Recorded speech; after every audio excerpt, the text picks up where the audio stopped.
Nous sommes au Pen Mirabeau, proche d'Aix-en-Provence, sur le site de l'établissement régional d'enseignement adapté Louis Aragon. C'est l'un des 3 établissements de ce type en région PACA. Le début de la rénovation de cet établissement remonte à une quinzaine d'années. Les bâtiments datés des années 60-70, remplis d'amiante, comme le CES Payron, de sombre mémoire. Frédéric Nicolas, architecte à Apt, nous accompagne sur un chantier qui a traversé bien des événements. Donc un concours a été lancé en 2009 que nous avons gagné. Et le chantier a démarré ensuite en 2012 et a subi quelques aléas pour se terminer cette année. Nous avons subi un incendie l'été 2016, un gros incendie venant de plusieurs kilomètres qui a ravagé toute la région et qui s'est terminé sur le lycée qui a brûlé pendant toute une nuit. Tous les bâtiments, une dizaine au total, sur 10 000 m², sont majoritairement ou totalement en bois.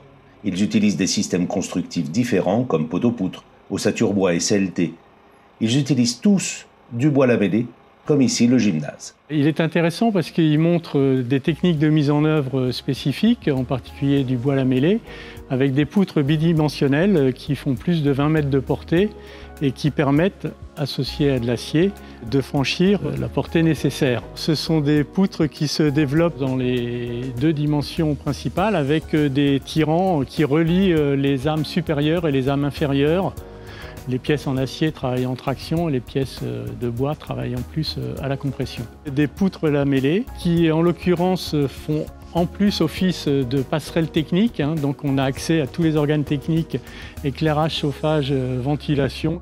Pour le reste des bâtiments, enseignement général, enseignement spécialisé, internat, bâtiments dédiés à la chaufferie, logement de fonction, les bois en structure intérieure ne sont pas traités et ceux qui sont exposés sont naturellement durables, de type mélèze.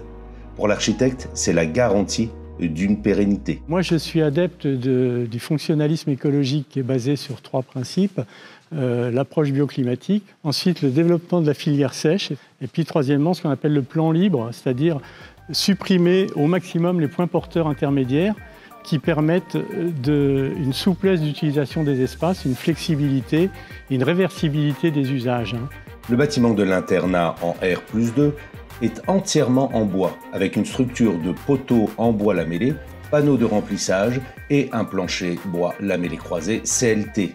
On voit un peu à l'occasion de ce porte-à-faux les performances du bois lamellé puisqu'il porte les 2 niveaux de chambre qui sont au-dessus de la terrasse du logement de fonction de l'infirmière. La contrainte des 14 mètres de dénivelé du chantier a été gérée sur la complémentarité des matériaux.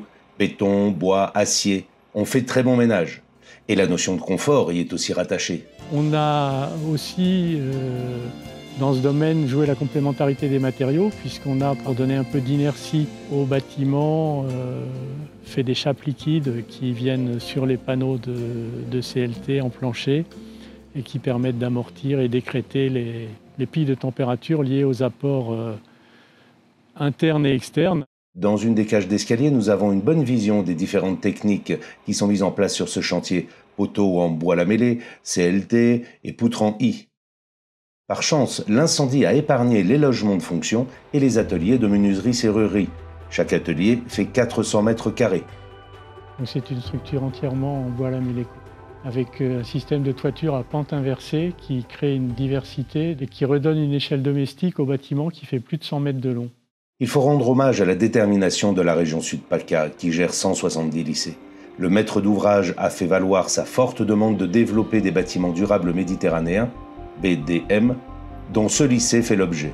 La région promeut des bâtiments écologiques performants énergétiquement. La solution bois permettait d'atteindre ces objectifs, mais dans une zone à fort risque d'incendie. C'est vrai qu'il fallait que la région accepte qu'on fasse des bâtiments en bois, qu'ils acceptent que le risque incendie n'était pas plus fort avec un bâtiment en bois.